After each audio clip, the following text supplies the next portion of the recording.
50 past the hour. We're back with our breaking news right now. We are in a morning recess in the New York hush money trial of Donald Trump after Keith Davidson, a lawyer who once represented Stormy Daniels and Karen McDougal, was back on the stand. He is going to be cross-examined after the short break in the courtroom. Now, yesterday, Trump held rallies in two major battleground states invoking his ongoing criminal trial. I have come here today from New York City, where I'm being forced to sit for days on end in a kangaroo courtroom with a corrupt and conflicted judge enduring a Biden sideshow trial at the hands of a Marxist district attorney, Soros backed, who's taking orders from the Biden administration. Joining us now, former Florida Congresswoman Stephanie Murphy. She served on the House January 6th committee, and Susan Del Percio, Republican strategist and an MSNBC political analyst. So, Susan, just this morning, Trump's campaign actually sent a fundraising note during this morning's gag order hearing, saying he's been, quote, fully gagged. So how do you think he's doing on this effort to capitalize on this trial? Well, to date, it hasn't hurt him. You could argue that the early legal woes actually helped Trump through the primary process. And yes, if there is a way to fundraise, Donald Trump will do it. But here's the thing. As I listened to that clip you played, Jose, his shtick is getting old. This is just more and more of the same. And I think as different headlines start coming out of the trial, Donald Trump's going to have some explaining to do to independent swing voters. And that's what we really need to talk about. The more he talks to his base, the more he turns off those swing voters.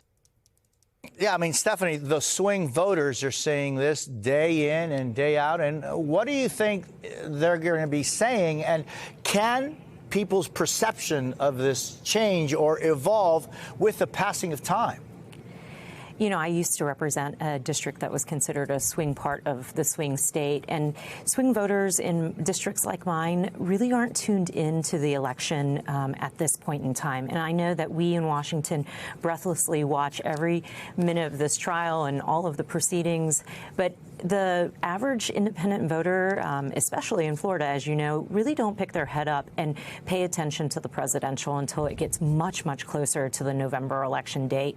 And I think the folks who are base voters, they already either have bought his message that this is a political persecution, or they're going to vote for Biden. So I'm not sure that these trials really will have that big of an impact other than to affect his money and his cash on hand, because he has to fundraise in order to help pay for these legal cases. And Stephanie, yesterday Trump discussed the January 6th insurrection and once again said he told the Secret Service he wanted to join the protesters at the Capitol. Listen to this. I said, I'd like to go down there because I see a lot of people walking down. They said, sir, it's better if you don't. I said, well, I'd like to. I'd better if you don't. All right, whatever you guys think is fine. That was the whole tone of the conversation. Instead, they'd be, I want to go down there. These people are crazy. You were part of the January 6th committee. I'm just thinking, what was your reaction when you heard that?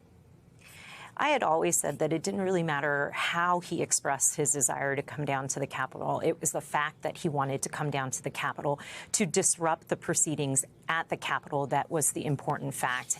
And we had many people testify to the fact that he wanted to do what they call an OTR, an off-the-record movement, and come down to the Capitol, but was advised otherwise. I think focusing on how he communicated that misses the fact that he wanted to come down and disrupt the proceedings of Congress to certify the election. And by the way, I understand that the former president is just now heading back into the courtroom. These are pictures from literally just about 2 minutes ago, and we see the former president getting back into the courtroom. Susan, I'm just interested in what you were just talking about the fact that, you know, the story can get old, and, you know, repeating over and over again, something doesn't necessarily make it fresh every time. But is there something that the former president could do when the fact is that he has to be in that courtroom every day and he cannot be campaigning outside. And the reason he was in those two states yesterday is because there was a break in the courtroom. Yeah, but he has the weekends, Jose. I mean, one of his rallies in North Carolina a couple of weeks ago was canceled. And, you know, the fact is that Donald Trump can't afford to do that many big rallies. He has a cash on hand problem. These rallies are very expensive. I wouldn't expect to see more than once a week. And frankly, they are now serving just to feed Donald Trump's ego. And I've seen campaigns do this before. It's not uncommon. Keep the boss up, keep him among people who love him. He's not making any real headway as far as when it counts in November. But I will say this, his behavior, if it gets worse in the courtroom, could really be interesting in how it plays out. Interesting. Former Congresswoman Stephanie Murphy and Susan Del Percio, thank you so much.